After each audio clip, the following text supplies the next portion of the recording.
Welcome to the Deep Dive.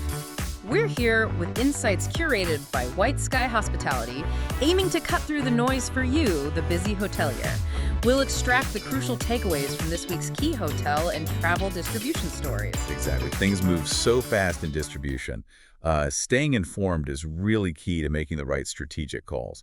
So today we're hitting 5 main areas: new tech players, loyalty shifts, AI in planning, state-backed booking platforms, and growth in specific leisure segments. Okay, let's unpack this first one. TikTok. I mean, it's popping up as a travel search engine now, especially with Gen Z, right? What's the angle here for hotels? Yeah, it's fascinating. Yeah. TikTok's running sort of a dual strategy. First, they've got a partnership with Booking.com. That means in-app transactions, traditional OTA commissions, standard stuff, really. Right, the usual model. But then there's TikTok Go. This is different. It connects creators, anyone with over 1,000 followers, directly with hotels for performance-based tasks. Performance-based. So the goal is driving bookings directly to your hotel website. And the big plus, Yeah. you keep the customer data, deep that direct relationship. Okay. Data ownership. That's key. Where is this happening? Right now, it's active in the US, Indonesia, and Japan. So for hoteliers, it presents a choice. Max distribution via the Booking.com integration, or own the customer via TikTok Go. Or maybe both. Or very possibly both. It allows for a diversified strategy, definitely. Interesting. Okay, sticking with distribution and loyalty, Tripadvisor. They've launched a new app-exclusive rewards program. What's the play there? Yeah, this is Tripadvisor responding to market shifts. They're offering 5% cash back. They call it Trip Cash. It redeems 1-to-1 against the dollar value. Simple enough. Is it working? Well, according to their CEO, Matt Goldberg, yes, he's reported that app members cut down the reliance on paid acquisition channels. And they're seeing double-digit ARPU growth year over year from these members.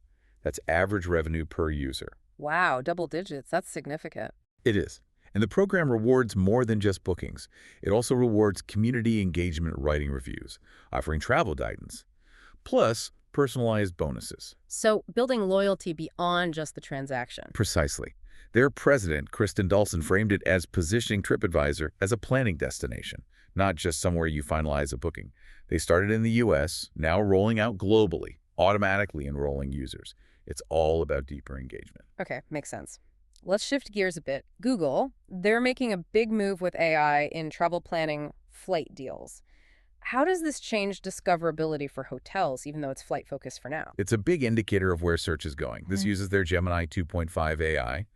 You can ask it for complex trips using natural language, like, find me a week-long winter trip to a top food city, but only nonstop flights. So conversational search. Exactly. It pulls real-time data from hundreds of airlines and then ranks the results by the percentage saving. It's currently in beta testing in the US, Canada, and India. But not everywhere. No, not in the EU. It's unavailable there, partly because of the Digital Markets Act, those new EU regulations targeting big tech platforms, and also an ongoing European Commission investigation. Investigation into what? Into potential monopolistic practices, like whether Google unfairly prioritizes its own travel services and search results, things like intercepting trademark searches. But the key point is Google's integrating this into its whole ecosystem: Gmail, Calendar, Maps. Right, that built-in advantage. Yeah. And for hoteliers, the takeaway is that AI is changing search from keywords to conversations, your online presence, your content.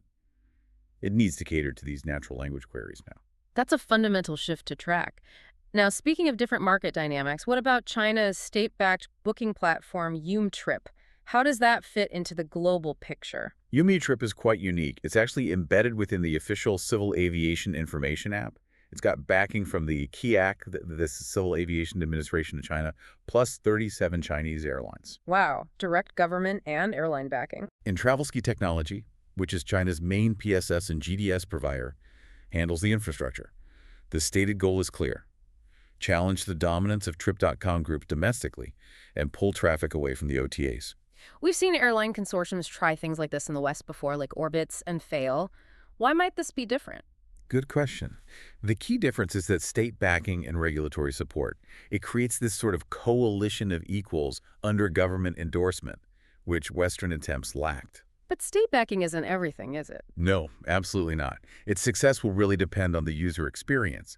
Can it match Trip.com on ease of use, payment options, cross-selling hotels, and other things? That remains to be seen. State support helps, but the customer experience is still critical. Understood. Okay, finally, let's look at a strategic move in hotel management. Aimbridge Hospitality launching a new all-inclusive division. What's the driver there? This is Aimbridge, zeroing in on a hot market segment. They're setting up a new division based in Miami, specifically focused on Latin America and the Caribbean, Why that region? because that's where the action is for all-inclusive.